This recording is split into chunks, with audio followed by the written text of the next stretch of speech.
Dagdingding ang Quezon Memorial Circle ng pailawan ng makukulay na fireworks display sa pagsalubong po sa 2024.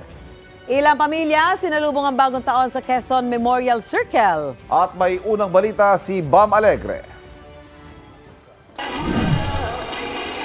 Jam-pack ang open grounds ng Quezon Memorial Circle ng mga nagtipon para salubungin ng 2024. Tila wala mapaglagyan ng excitement ng lahat habang binibilang ang mga minuto bago maghating gabi.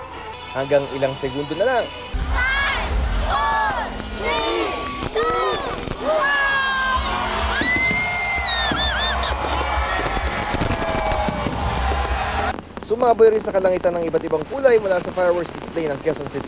Ang mag-anak ni Neng Celis mula Project 8 dito sinalubong ang bagong taon. Kesa naman nandun kami sa kalye tapos may paputok, at least dito safe po kami. Machi-machi naman ang OOTD ng pamilya ni Malika Orquero. Sinubukan nilang maiba naman ang New Year salubong kaysa mag-medianoche sa bahay. More welcome dito. At saka maganda para sa kids talaga. Mas lalo na yung event na to. Color coordinated din ang nagpa-specialize pang paggawa ng t-shirt ang magkakapit-bahay na ito sa Nia Road. Ang nakasulat sa kanilang t-shirt, Kalye for Nia. Yan daw ang pangalan ng grupo nila sa street party. Tradisyon na namin ito eh. Taon-taon namin ginagawa ito. Iwas paputok. Katuwaan lang, di ba? At para iwas disgrasya sa mga paputok, mga silinyador na lang ng mga motorsiklo ang binobomba para lumikha ng ingay. Mas safe yung motor, sir, kasi pagpaputok, baka maputol yung daliri. Baka ganyan na lang yun, oh. Sir. Mas safe to, sir!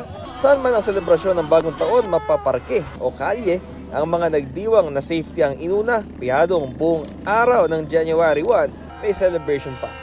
Ito ang unang balita, Bam Alegre para sa GMA Integrated News. Igan, mauna ka sa mga balita. Mag-subscribe sa GMA Integrated News sa YouTube.